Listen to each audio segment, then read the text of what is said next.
if you'll keep an eye out for Mr. Rudin when he shows up. Yes, of course. Okay. Thank you. So thank you for joining us this evening for the September 7th, 2021 Monte Sereno City Council meeting. Before the meeting is called to order, I'd like to point out a few house rules to assist council members, staff, and members of the public to successfully participate in this meeting. Council members, your microphone is live, so please keep your microphones on mute until you wish to speak. For tonight's meeting, we are using Zoom to host the City Council meeting. At the bottom of the Zoom client, there are two icons, chat and raise hand. Please use chat only to report technical issues such as being unable to hear council members speaking. Please use raise hand to be recognized by the mayor and enabled to speak to the council. To communicate under oral communications or any other agenda item, you are allowed 3 minutes to speak per agenda item. Emails limited to 350 words can be also submitted to the city clerk and it will be read into the record. This word limit is set to adhere the typical 3-minute time allowance. Only attendees using Zoom application can use the raise hand option to comment. Participants calling in from a telephone will only be able to listen and cannot provide feedback or public comment. Lastly, because we are not all in the same room, all votes at this meeting will be taken by roll call. Thank you. I hereby call the City Council meeting for Monte Sereno for September 7th, 2021 to order. Roll call, please. Yes, Councilmember Lawler. Present. Councilmember Mekechuk. Present. Councilmember Turner. Here. Mayor Pro Tem Pelahi. Present. And Mayor Luthold. Present. Thank you. Thank you. Ms. Gonzalez or Mr. Leonardis, any changes to the orders of the day? Hearing none, we will go forward. We have no presentations today, so we will move next to oral communications. Oral communications is the time for members of the public to address the council on matters which are not on the agenda. If any members of the public are here to speak about matters which are on the agenda, you'll be recognized in the public comment portion when we get to that matter. If there are any members of the public who wish to be recognized on some matter not on the agenda, please raise your hand. We will recognize you and you will have 3 minutes to speak with us. And Mr. Leonardis, just so you know, your phone is unmuted at this moment. Okay, let's just one brief double check here. Seeing no hands up, we will now move to written communications. Ms. Gonzalez, did we receive any written communications that were not included with the packet that the council has reviewed for this meeting? No other communications come through. All right, thank you. Next, we will move to the consent calendar. The consent calendar we will generally adopt in one group. If any members of the public or members of the council wish to pull an item for detailed discussion, please wave at me if you're a council member or raise your hand if you're a member of the public, and we can talk about it. And then also, if there are just short questions of staff on these matters, we don't have to pull. Ms. Turner, you raised your hand. Yes, this is your budget talk. So what I'd like to ask real quickly is, I think our budget was actually changed right before the meeting. Can you explain what happened and what you're moving from what account to the other, please? On the LAIF? On the LAIF. Oh, yes. Mr. Samaranos, yes. Yes. Hi, this is Councilperson Rowena. What happened was on the posting to the portal, it was not my LAIF report, and that was simply the change. And on the title, it was labeled August 2021, where it actually was the June 2021 report. So can you explain what you were moving from the Wells Fargo account out to The distribution, is that for us to spend? No, that was just transferring the accumulated savings balance on the Wells Fargo account to LAIF. So we Okay. transferred from the general fund on the savings account 550,000 to LAIF, and then on the, let's see, I think it was the category 5. You can bear with me just a second.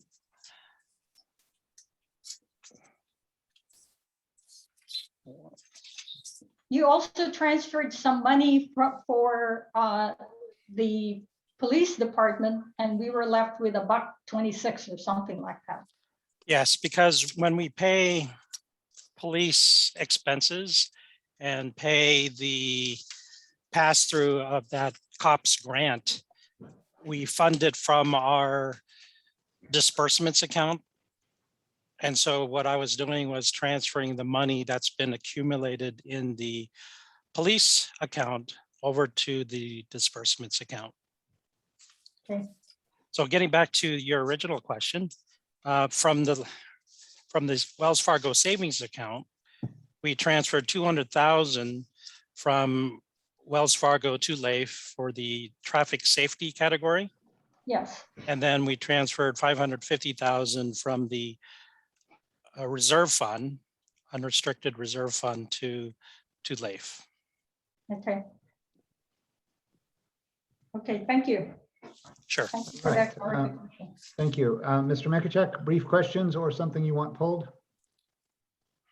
I looked at the minutes and they don't seem very accurate at all. There was a number of items raised, one of which was to put the San Jose Water Company testimony on the consent calendar. And that wasn't described at all. And I think that they want to take a second look at those minutes. I don't think I'm not prepared to rewrite them during this meeting, but I don't feel confident with the minutes. So are you requesting that we pull the minutes, take a careful look at them and bring them back to the next meeting? That is correct. Okay. Do we have any objection to that by any council member? If not, I will go ahead and offer the second to pull the, that's the regular meeting minutes from the consent calendar and bring it back on the next meeting. Mr. Rudin, do we need to do anything further on that? Should we vote on it? Comments? Yeah, I would vote to table this particular item to a future meeting.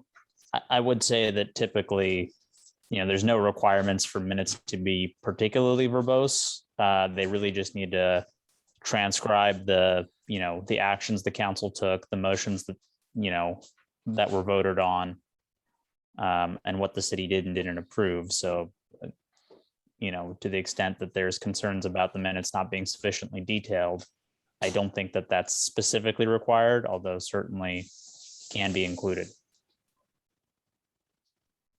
I think there's a couple of significant items that need to be addressed, but if we could move that to the next meeting, then I would feel more comfortable. All right, so let's go ahead and vote on the motion that is before us, which is to table the minutes and to remove them from the consent calendar, table them and bring them back next meeting. Ms. Gonzalez, roll call on that, please. Yes. Councilmember Turner, Yes. Councilmember Lawler, Yes. Councilmember Mekechuk, Aye. Mayor Pro Tem Lahi. I also wanted to have you clarify, there's an ad hoc committee that was approved. If you can add the ad hoc committee personnels to the minutes when you redo it, so that we have that in the minutes. So we know who are the members of the ad hoc committee. I think that's an important detail. And yes. Okay, thank you. Mayor Luthold. Yes. Okay. Motion passes 5-0. Okay, Mr. Elahi, you have your hand up for either brief questions or to request to pull something. Go ahead. Yeah, just on item 8, I think that's the strip, allowing, approving the stripping of the line stripping on Dave's. I just had a couple of short questions. One was, what I noticed there were some other bids, but we didn't get an amount. I don't think the amount was included as to what those bids were. I was curious as to that. And second, I also would like to know what the engineer's estimate was as to what this would cost. If we can have that information, that would be helpful. I think Ms. Khan is available here. If she's the one to address that, go ahead, Ms. Khan. Good evening, Mayor and council members. Can you hear me? Yes. Great. So the other 2 bids received for this project were more than double. My apologies for not including that in the staff report, but they were closer to $50,000.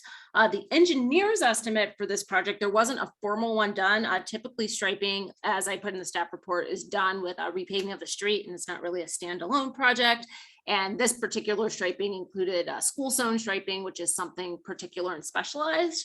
I would have expected this to be a bit lower, but everything is bidding high right now. And so $25,000 is a reasonable cost for this, especially considering the costs we got from the other bidders and the non-response we got from many other striping companies who didn't want to take on such a small project. Thank you. Appreciate that. Okay. If there is nothing further, let's open this to public comment. Do we have any members of the public wishing to be recognized to speak about any of the matters that are on the consent calendar, items 2 through 8 on the consent calendar? If so, please raise your hand to be recognized. Seeing none, we will close public comment. Mr. Elahi, you still have your hand up. Did you have anything further? No. Further discussion. Ms. Lawler, you have your hand up. I do, thank you. This question is for Ms. Khan. It describes the type of striping or markings. How long do these typically last, given the cost? Do you know?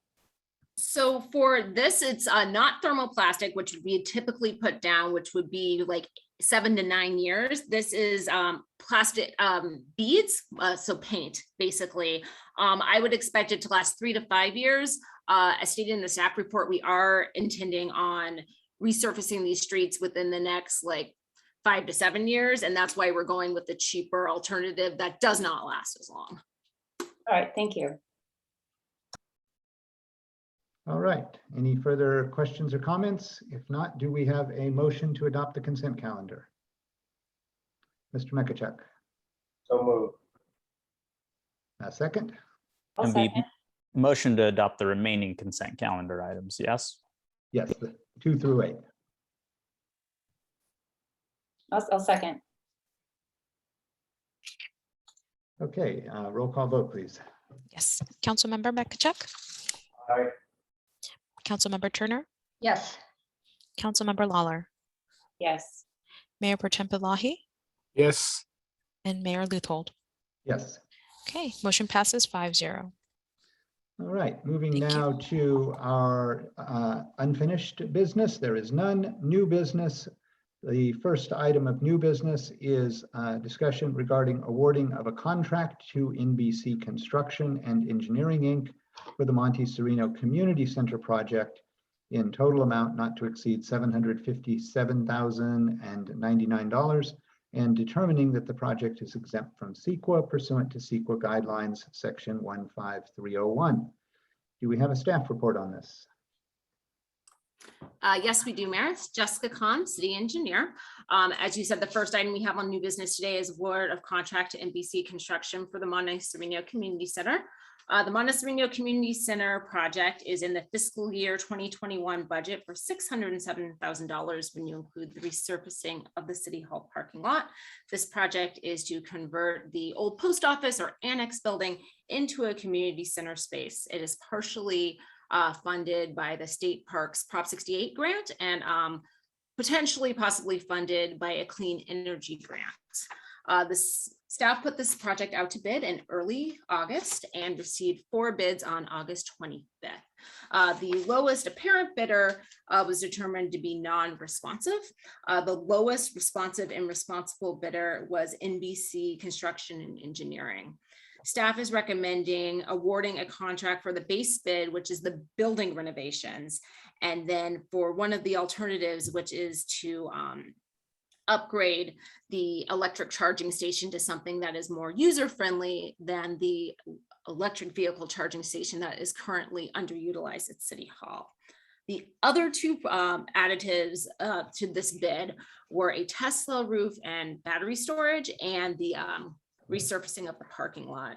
The portion of the resurfacing of the parking lot from NBC Engineering was very high, and staff is confident that they could find a specific paving contractor to do this work at a much lower cost. The Tesla roof was within the range of the other bidders. However, this is $70,000 is pretty far outside this budget of this project. If council does not want to award this part of the project, some of the available funding would be reduced since it was coming from a grant from Silicon Valley Clean Energy, which was approximately $18,000. And the bid for the Tesla roof and battery storage is approximately $7,000. Included in the staff report are multiple combinations of potential awards for this project, including the staff recommendation and the base bid, which was $738,000.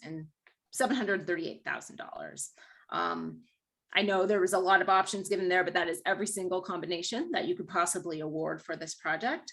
And I'm available for any questions you may have. Thank you. So initial questions for the city engineer. Let's go ahead and have those. Then we're going to have public comment. Then we'll return to council member discussion. Ms. Lawler. Hi, thank you. So my question is, given the fact that alternate 3, a new EV charging station, given our new building codes, are we required to install one?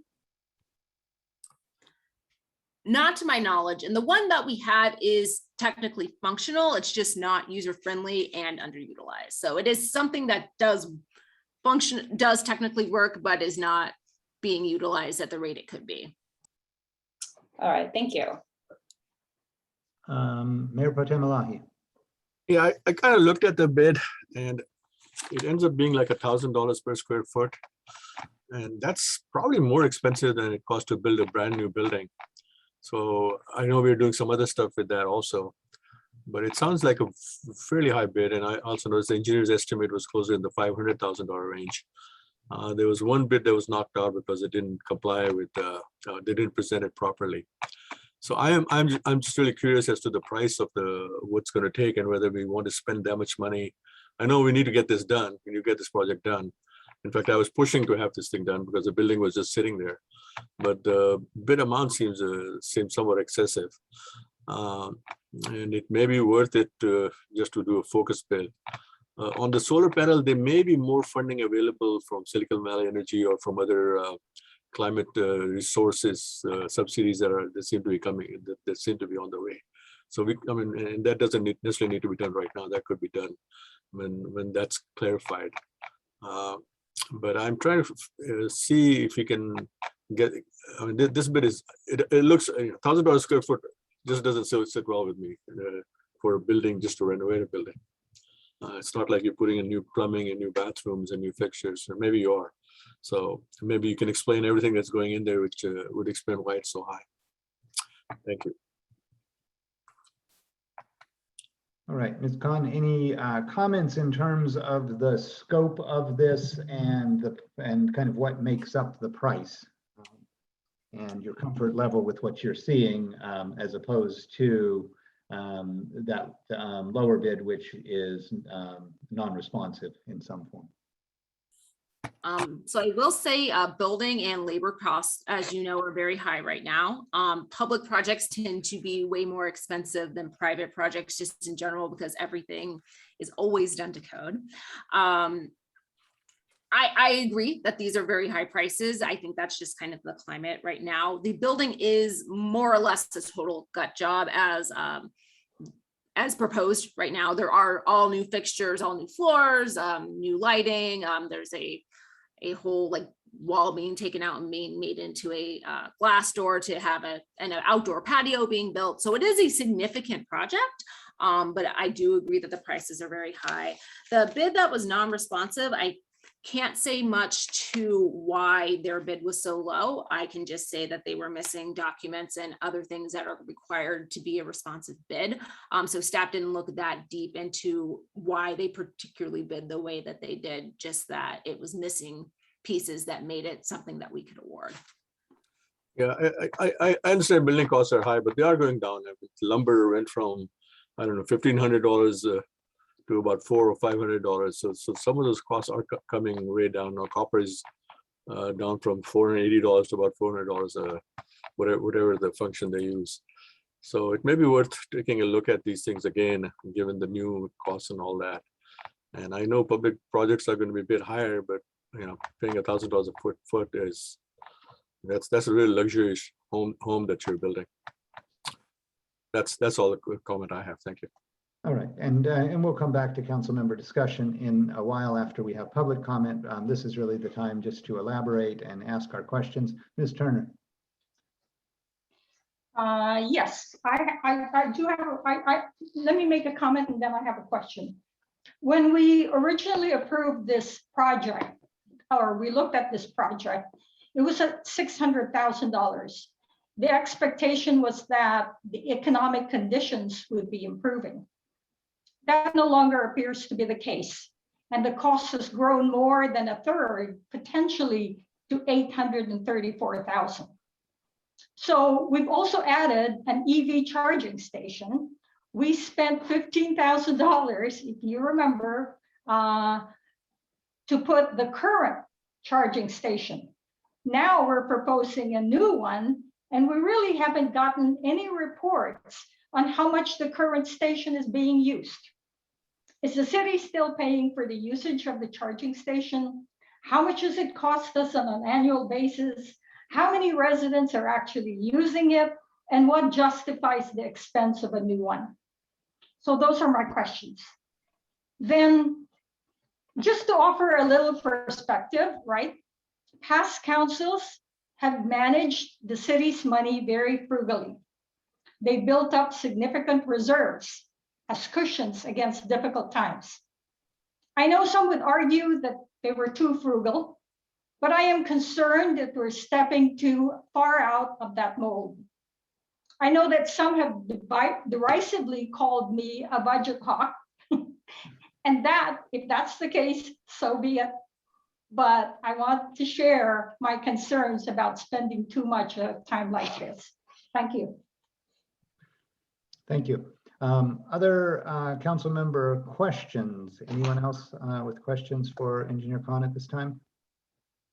Seeing none, let's go ahead and open this to public comment. Do we have any members of the public wishing to be recognized on this? We can go ahead, raise your hands and we'll call on you in order.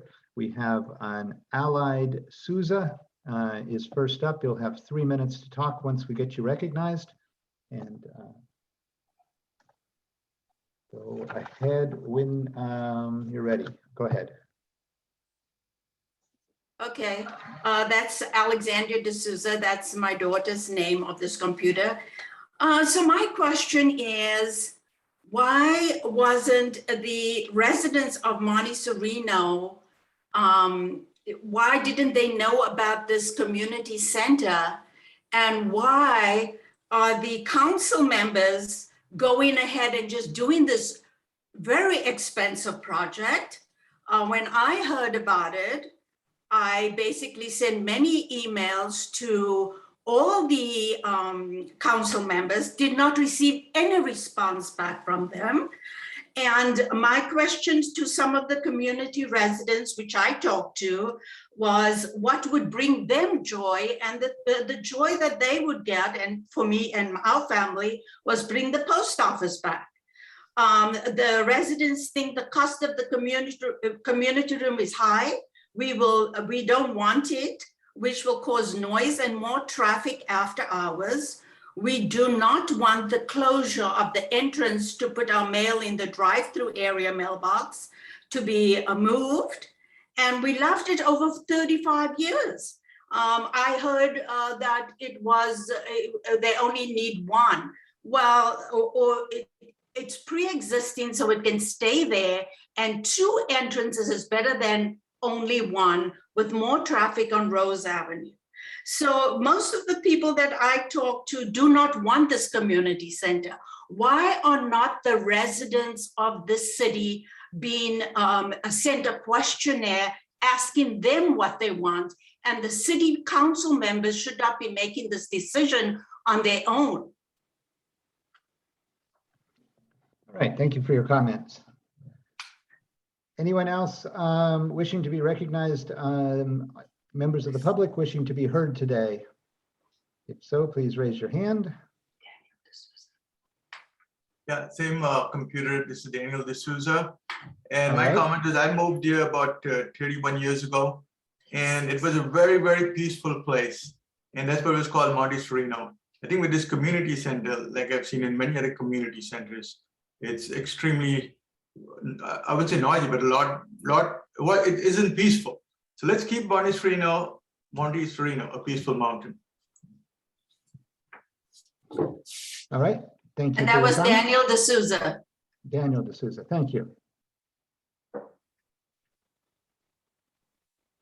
Okay, thank you. Any other members of the public wishing to be recognized on this subject? Seeing no hands up, we will close public comment and return this to council member discussion. So council members, further discussion. Ms. Lawler.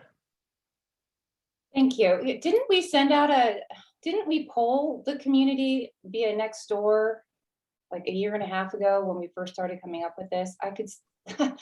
I vaguely remember, I know we had that conversation, and I guess really my point is that here we have an annex that we can't even use, right? I mean, it has to be, even if we were to lease it out, we'd have to update it. So that's a fact. It's just real estate that's sitting there.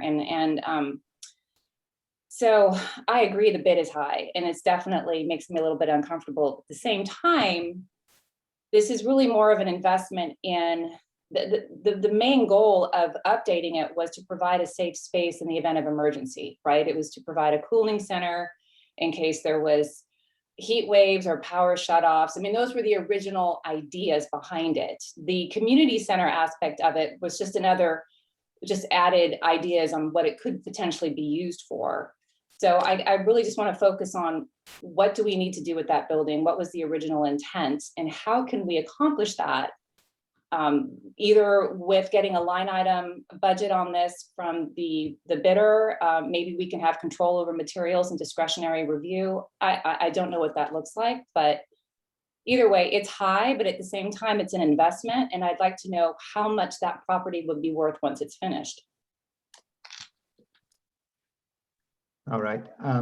Yeah, and I'll just comment that this has been going on since before my time, before really anyone here. Ms. Turner's been around through some of it, but this discussion has been going on for years, both when the post office was closed down.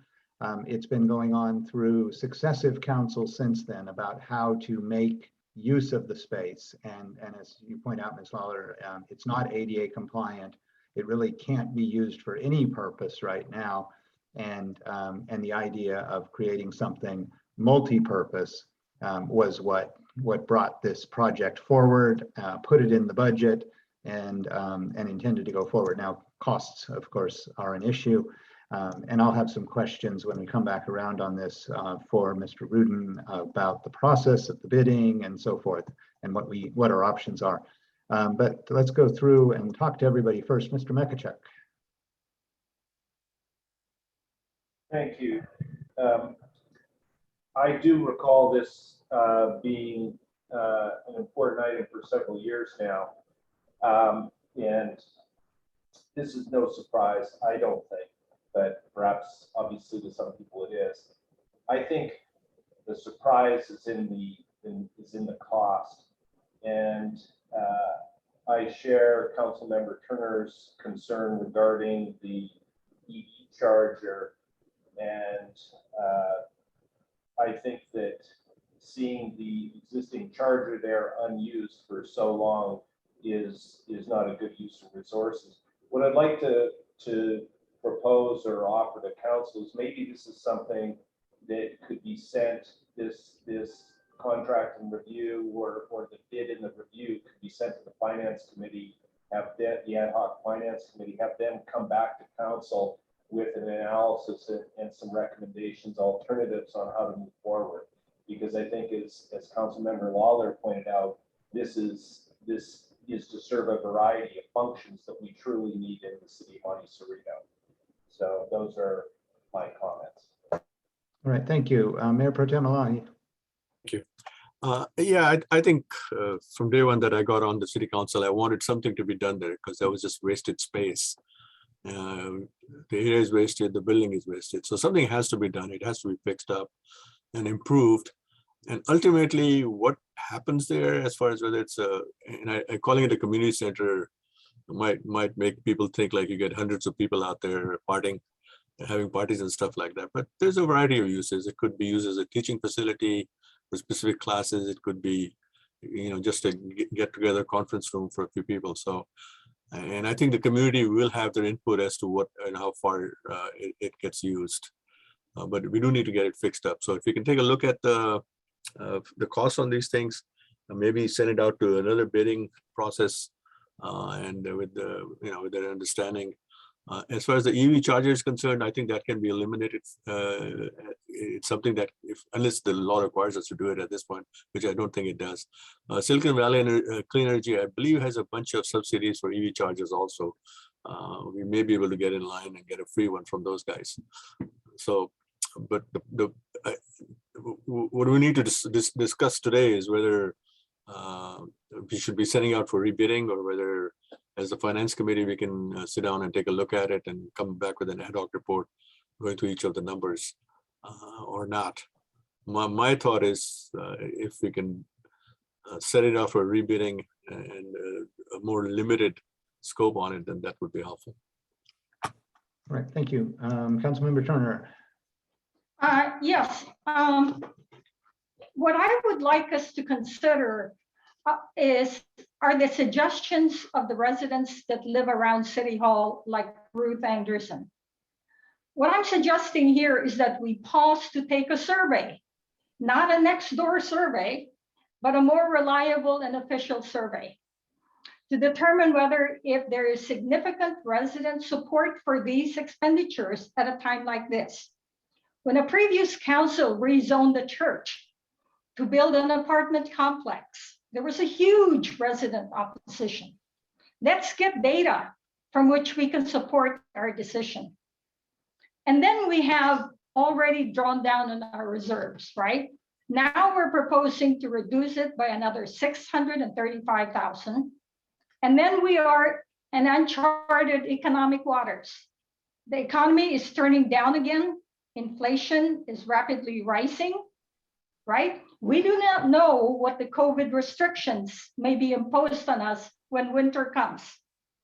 I think this is a time where we should be rebuilding our reserves and not spending hundreds of thousands of dollars, $1,000 per square foot on things that are not essential to running the city business. The new annex would be nice to have, but I don't see it as an essential. What I'd like to, well, let's consider COVID. They tell us cases are rising rapidly and it's summer. What happens when the flu season hits? Will we be locked down again? Will more businesses be closing? Will we even be able to use a community center? So my suggestion is that we table this item and conduct a survey to try to determine how much resident support we actually have. Is it a go or no go, or postpone until the economy is a more stable decision? I will support the decision of the majority of our residents. Thank you. Thank you. I have some question for Mr. Rudin, but Mr. Mekechuk has his hand up. Let's go ahead. Yes, I believe that we should do a more robust survey. I'm not a fan of next door surveys at all. But I do think that before we conduct a survey, we have to get back to what Councilmember Lawler said. Why did we decide, or why did council decide to move forward with it? What's the role that it's going to be, and clearly define that so that when people are looking at the survey and responding, they can see what the uses are, and it's just not a nebulous community center. Thank you. I guess I want to express some resistance to the idea that that you, Mr. Mekechuk, and Ms. Turner, kind of in combination, how I hear that. How to put this gently? This is not a democracy.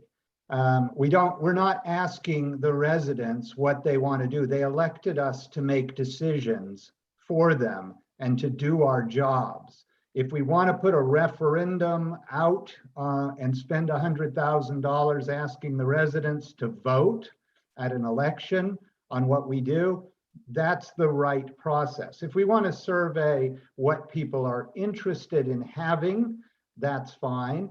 To Ms. Turner's comment about the budget hawk, I think it's great that she's our resident budget hawk. I think that's a compliment.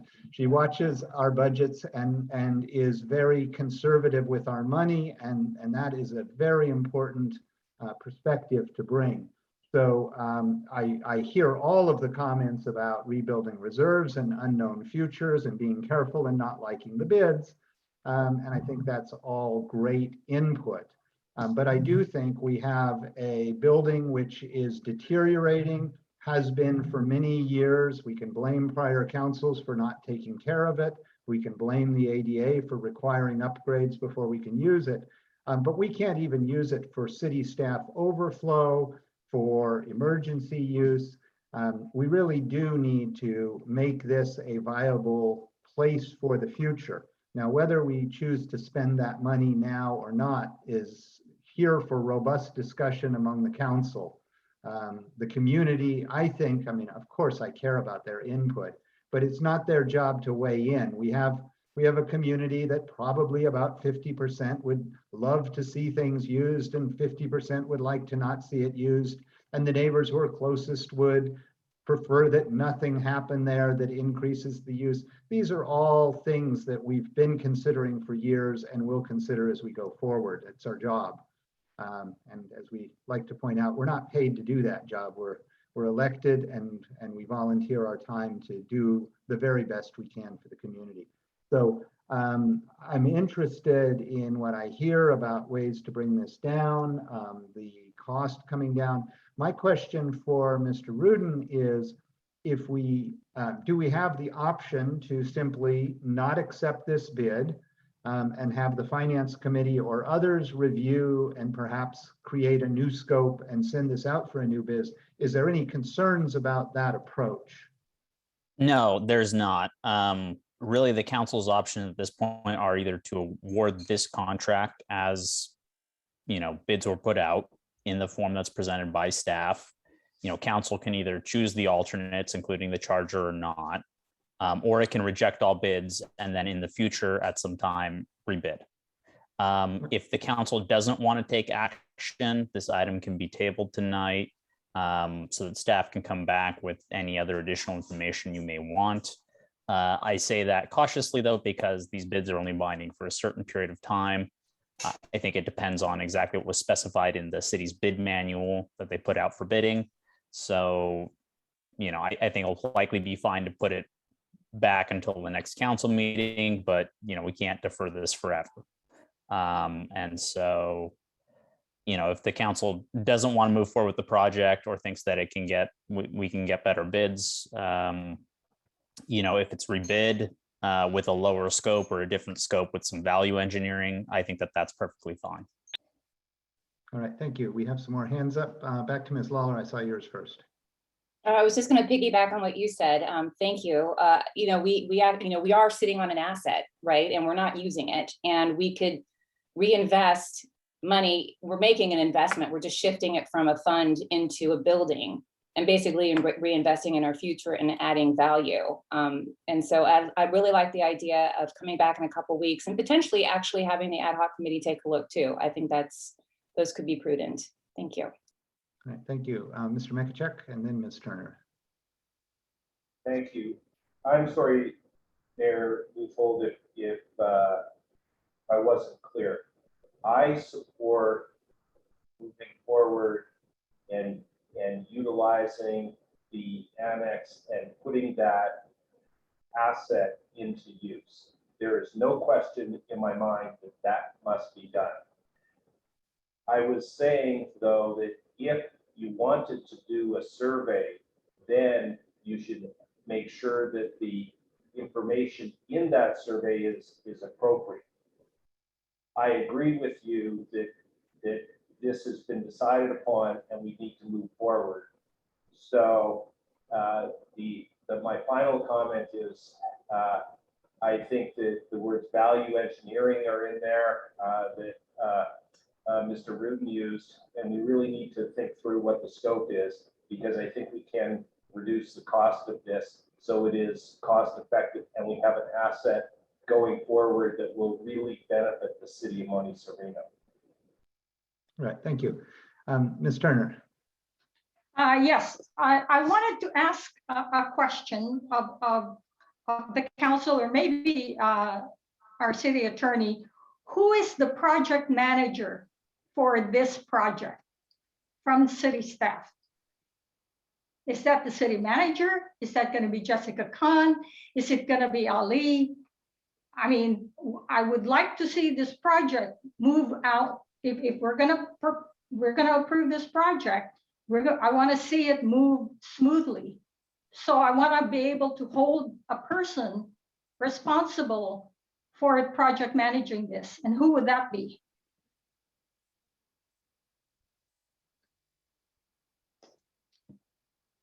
I think I would defer to the city manager on this particular question, but usually it would be, somebody on city staff would be responsible for interfacing with the contractor.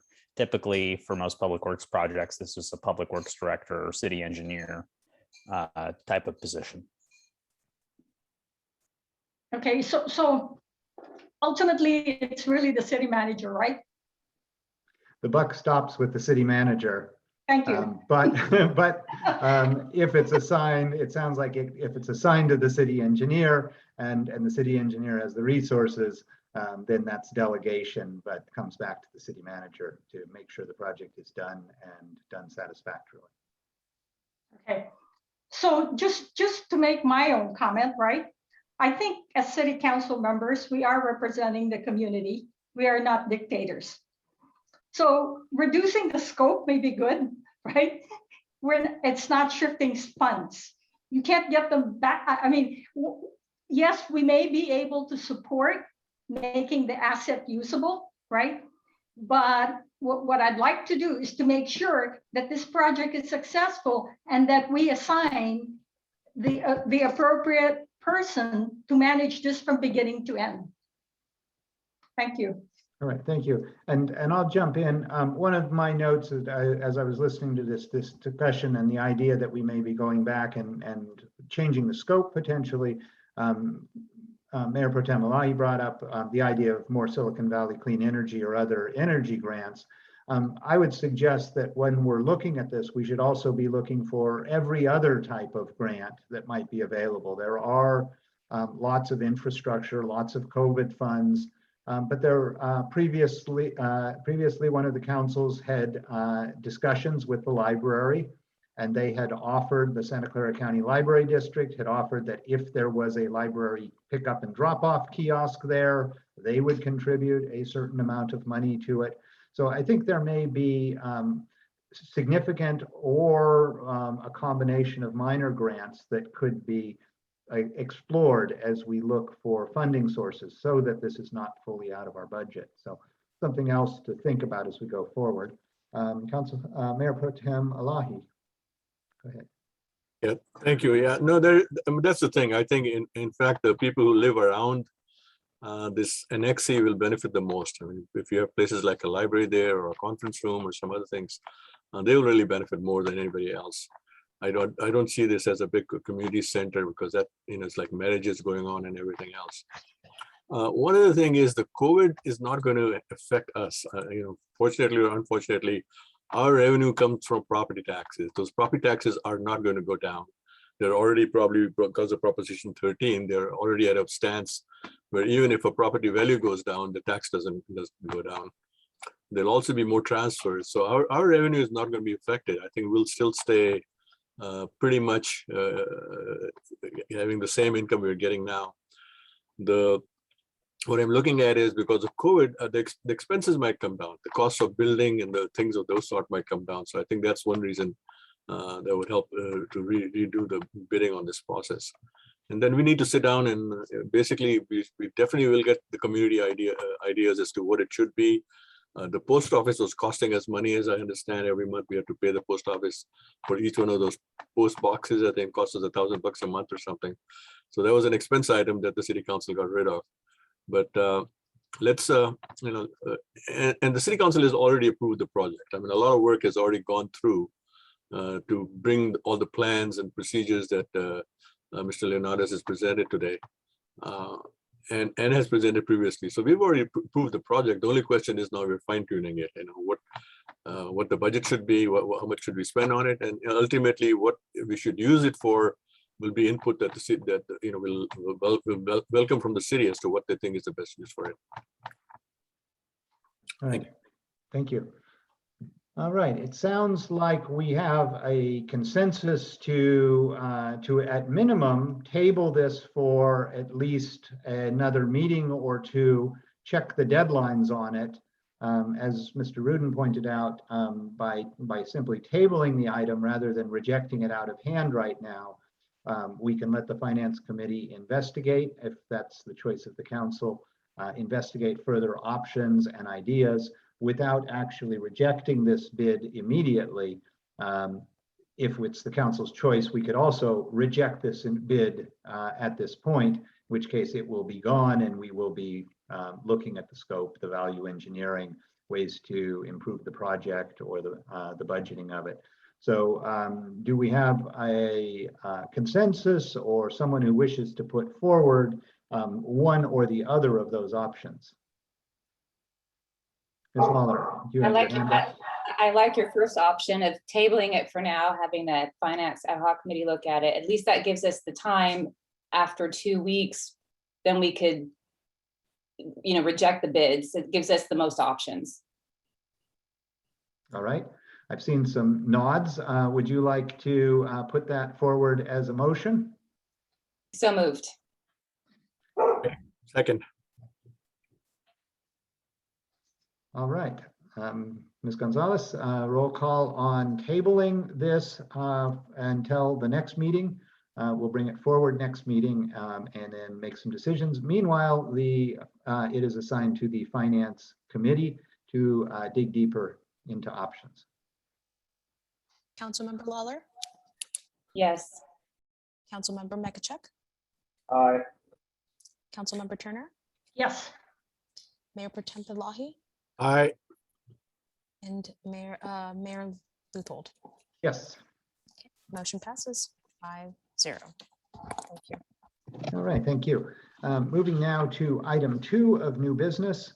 This is a discussion item and consider awarding the contract to McKim Corporation for Clara Street and Natalie Drive Street Improvements Project in total amount not to exceed $594,218 and determining the project exempt from CEQA pursuant to CEQA guidelines, section 15301. Do we have a staff report on this? Yes, we do, Mayor. Jessica Kahn, City Engineer. This project, the Clara Street Natalie Drive Street Improvement Project, is a portion of the previously awarded La Rinconada Neighborhood Street Improvement Project. 2 meetings ago, Council approved an award to Grade Tech for the Xena Drive portion of this project and directed staff to rebid the two other pieces of this project that were originally bid as alternatives, that is Clara Street and Natalie Drive. Staff put this project back out to bid as soon as possible and had a bid opening on August 30th, where we received 10 bids, which is about double the amount of bids the city generally receives for its streets projects. And the lowest responsive and responsible bidder was McKim Corporation. McKim Corporation is also the construction company that did the Dave's Avenue project 2 years ago. So we have worked with this construction company before.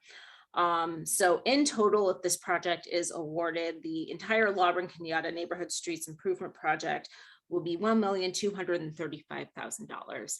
And I am here to answer any questions you may have regarding this project. All right, thank you. Council member questions before we go to open public comment? Seeing none, let's go ahead and move to public comment. Do we have any members of the public wishing to be heard on this matter tonight? If so, please raise your hand to be recognized. Give people a second to sort themselves out. Seeing none, we will close public comment and return this to council discussion and then bringing forward a vote. Council discussion. Anyone have any comments? Mayor Pro Tem Elahi, I saw you clicked in. Yeah, my comment was, I think there was a good thing decision we made a couple of weeks ago. I think there was a $500,000 problem we had, and by going to a rebid, we've saved ourselves some money. Ms. Khan can probably tell us exactly how much you've saved by doing this. And I'm also heartened by the fact that you got 10 bids by just this rebidding process. So maybe there's something to be said for the rebidding process. Thank you. Other council member comments? Nope. All right. Do we have a motion to, Mr. Rudin, do we need to handle the CEQA separately and first, or is this a single motion that? No, this would be a single motion to approve the project. I believe there should be a resolution if I'm looking at the agenda materials correctly. You know, this is just a determination the project exempt from CEQA, so there's no need to take a separate action on like a MND or something like that, which normally requires a separate vote.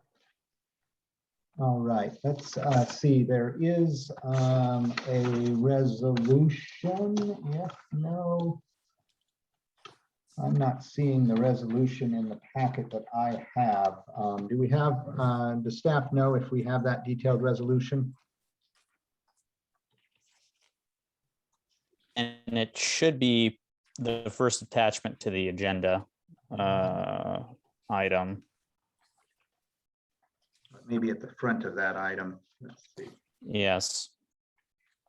Yeah, there's a resolution that approves the project, determines the project exempt from CEQA, approves the plans and specifications, and authorizes the city manager to award the contract and execute change orders up to 10% of the contract amount. All right, so there it is. You're right, thank you. It is the first attachment. So do we have a motion to adopt the resolution attached to the council packet on this matter? So moved. And a second? Second. All right, thank you. Roll call vote, please. Yes. Councilmember Turner, Yes. Councilmember Mekechuk, Aye. Councilmember Waller, Yes. Mayor Pro Tem Elahi, Yes. and Mayor Luthold. Yes. Okay, motion passes 5-0. And I do want to extend my thanks to the city engineer and city manager and all staff who were involved in the rebidding process. I think it really is a great result. I know it's a lot of work for staff to do this, and it is extremely appreciated by the council and I'm sure by the citizens as we watch their money and do these things carefully. All right, moving now to committee and commission reports. Do we have any committee and commission reports by council members? Is that Ms. Turner waving? Yes. Yes, I just wanted to report on SB 9 and SB 10. Both of them were approved by the legislatures. And so now we're off to Governor Newsom's desk. So he will approve or not approve it in the next month or so. Okay, and you've heard probably the issue of people, I mean, 1, lawsuits and 2, potential referendums to undo this. Anything to report on that you're aware of? Nothing yet. All right, thank you. Yeah, I can probably report on that. There's regular conference calls happening, and I participated in one on, I think it was on Saturday. There is a very, very serious effort. They're getting their, they've already drafted the initiative, and they've presented it to the Attorney General, who's supposed to put the title and the summary of the initiative next. So that's being reviewed. And once that's reviewed, there's going to be a comment period on it. And there was about 160 people on that conference call, a lot of them city council and elected officials, and a lot of them very concerned citizens. It was interesting to see a lot of teachers and professors were also involved. And the issue is going to be how much money they can raise. They need about $1 million or $2 million to get the funding going, to get the signatures from everybody else. A lot of people were volunteering to do the signatures, and if you're interested, then going door to door and getting people to sign off would be a big help. And then there's also additional funding that will be needed for the campaign itself, which is going to be their budget is they think about 10 million is what may be needed, because there's going to be some serious opposition they believe would be coming from the real estate developers, who are the ones who really benefit from both these initiatives, because they get to take a lot and chop it into 4 lots. So, quadruple their profit fairly quickly. So they're trying to put it on the November ballot next year. And there are ongoing conference calls that are going to be happening every couple of weeks. And I suspect some of them will make official presentations to city councils also to explain what's going on. And so the effort is now shifted to the initiative. They expect the governor to sign it, but the effort is now shifted to the initiative process, which is about the only way you can stop it. But it's going to take a mass. Everybody was really concerned about it, and I think we can get our message out to all the citizens of different places, especially the citizens of Monte Sereno, who I'm sure are very, very concerned about having neighbors with 4 houses right next to them, all around them, and they're the only ones left. So they'll end up selling it too to get 4 houses on their lot. So I think we need to, I would encourage everybody to find out more about it. All right, thank you. Ms. Turner. So let me just add something quickly. We had a company that is in LA that's actually moving to house senior citizens.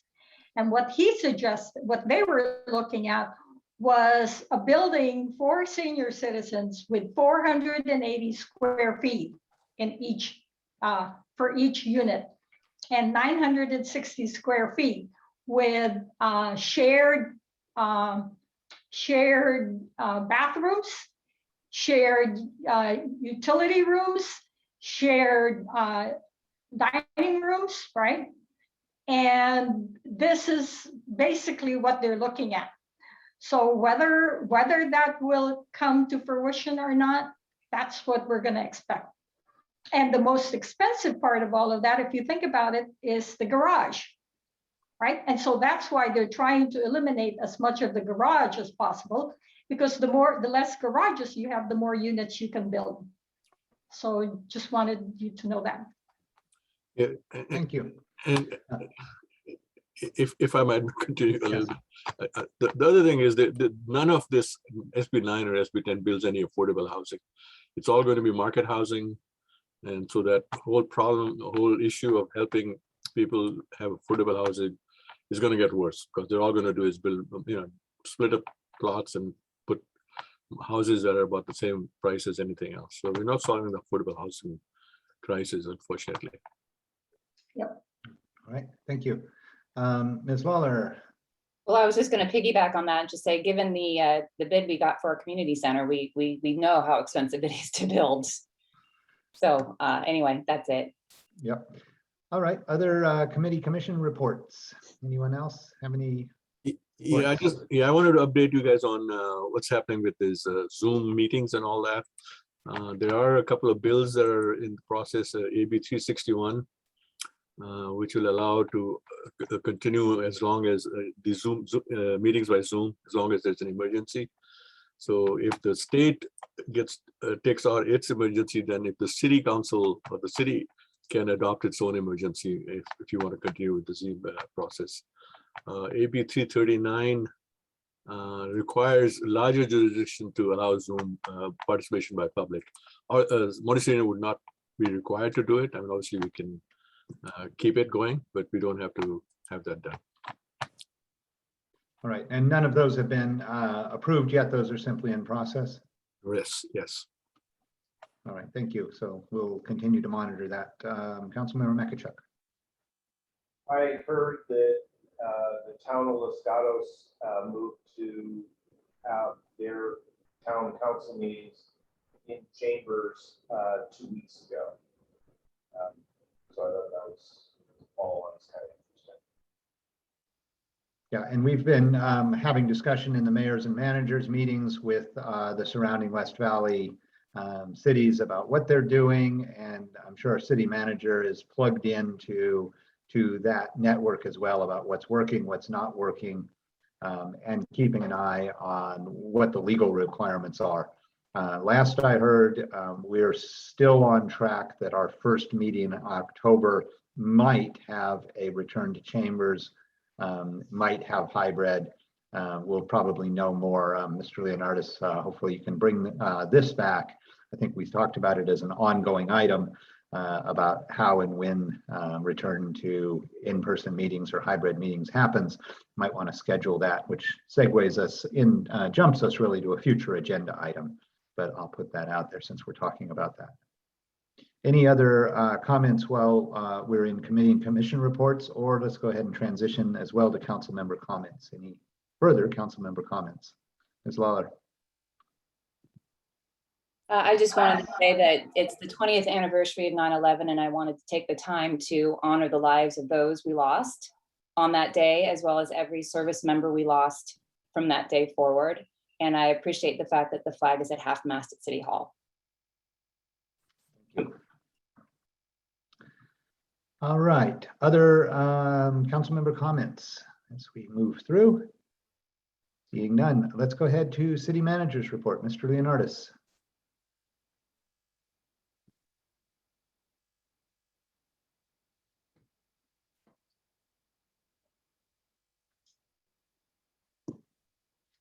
We seem to have lost Mr. Leonardis. We may need to bring his phone back in and give his phone access to speak to us. There we go. Mr. Mayor, I'm back on. There you are. I just wanted to bring to the council's attention a future discussion item. We received a letter from ABAG, Association of Bay Area Governments, about our RENA appeal, which will be on RENA Day 5, Friday, October 22nd, up in San Francisco. So I will be consulting with Mr. Rudin about putting together a staff report for council for our next meeting in order to determine which council members, if any, would like to go up to San Francisco to present our appeal in person. And that's all I have to report this evening. Thank you. All right, thank you. Council members, any future agenda items? Ms. Turner. First of all, I'd like to thank the city manager and staff for bringing up C-Click Fix during the meeting. What I would like to see under future agenda items is to see what the how the implementation has gone and how residents are actually moving up and installing it on their cell phones. Give us a report pretty much like what Chief DeSena does to us every quarter. So just wanted to throw that out there. All right, thank you. Thank you for all your efforts. And Mr. Leonardis, just so you know, your phone is live if you're not intending that to be the case. Thank you, Mr. Mayor. All right. Okay, I- any other future agenda item discussion? I don't have a future item discussion, but talking about Officer DeSena, I understand he's resigning and probably here for just the rest of this month, maybe. So that. Yeah, and I guess let's go ahead with that. Mr. Leonardis, if you can keep us apprised either by emails from your office or bringing us back a report at the next meeting about what's going on, transition plans, and keep everybody updated on that if you would. Certainly, we'll be glad to do that. All right, thank you. Anything else? If not, then we will go ahead and move to the closed session item. On the closed session item, as is traditional, I believe I will open that for public comment. I have a question for Mr. Rudin. I've received a note from Michelle Radcliffe that if it's appropriate, she would like to speak in public comment in the open session.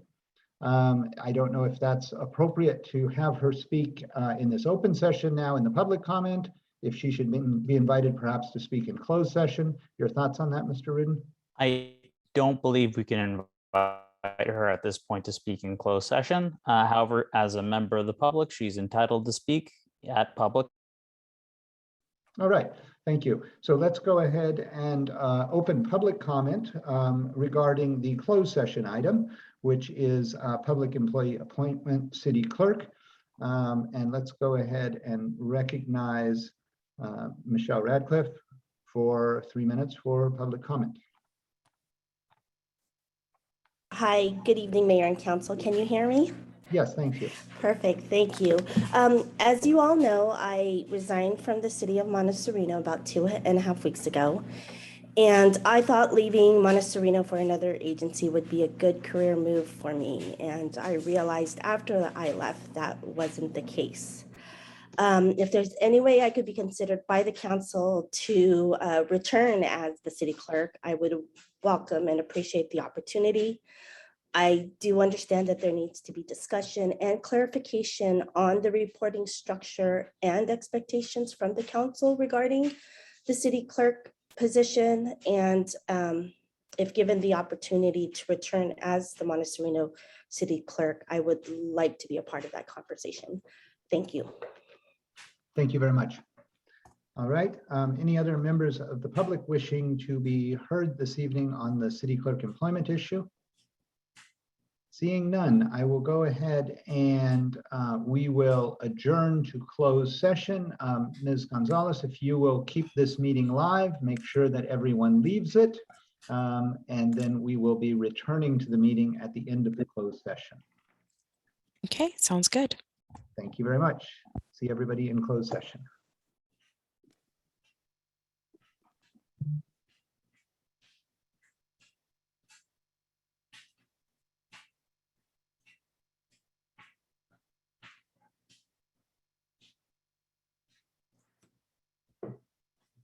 Let's see how this is.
Right, we should be coming back online, and once we have a quorum or get everybody back, we'll be all set. Give people a second to show up so everyone can come back if they want to make it.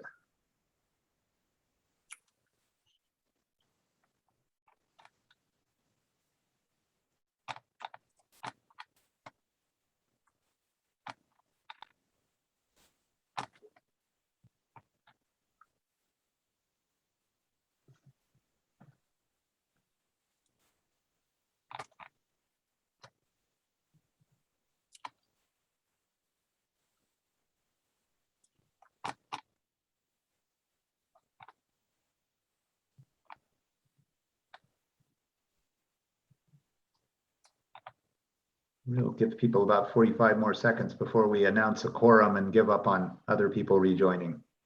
There they come.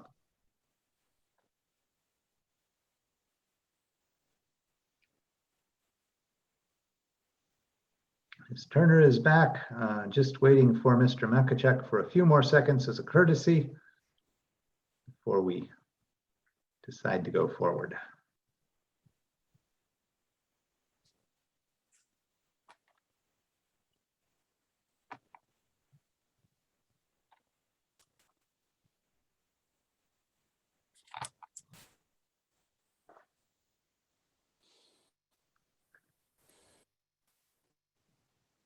All right, well, Mr. Mekechuk may be having trouble signing in. That's not a problem. We have a quorum who have returned to open session. So we have now reconvened to open session. We have nothing to report on action taken during the closed session. And with that, I will go ahead and adjourn the Monte Sereno City Council meeting for September 7th. Thank you, everyone. Thank you. Good night. Good night. Right. Good night all.